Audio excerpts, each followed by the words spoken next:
My name is Dani Satriano. I have been sober from cocaine and alcohol for 2 years and a month, almost 2 years and 2 months.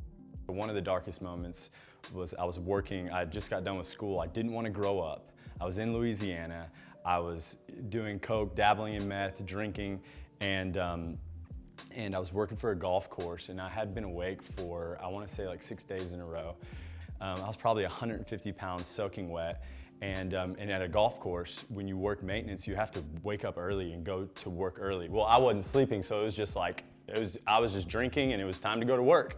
And drinking, just taking Adderall, doing cocaine.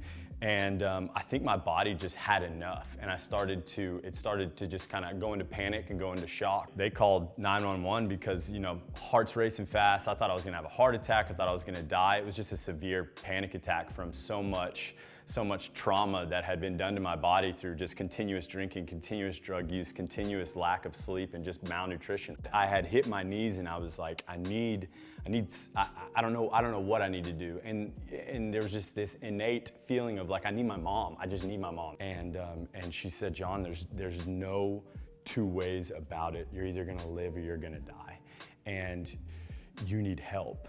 And there is no managing this on your own. There is no, you can't hold on anymore. You have to let go, and you have to get help. I remember going over there, and finally they said, hey, look, here's the phone.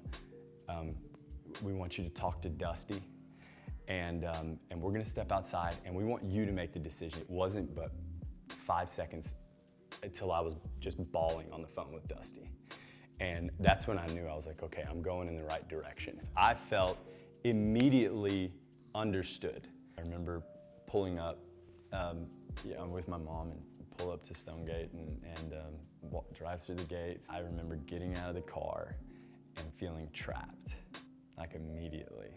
And that was just, I would say that was the devil trying to keep me out of what I needed, because that was just fear. It wasn't until 2 weeks in when my counselor broke me down and said, you have been living through a false lens since you were 15. You put that drug in your body and you emotionally stopped growing. You have been relying on your pride and your ego. And as he's telling me this, all this starts crumbling down.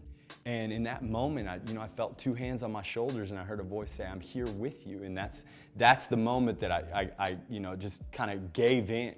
And I submitted. And then I started to lean on my community in that moment, and and then the brotherhood started to come together, and we started to love on each other. I just started to see, God just started to change my heart slowly and slowly. And then by the end of it, people were looking at me as if I was a leader. This life is the life I want to live. I'm ready to go out there and live it.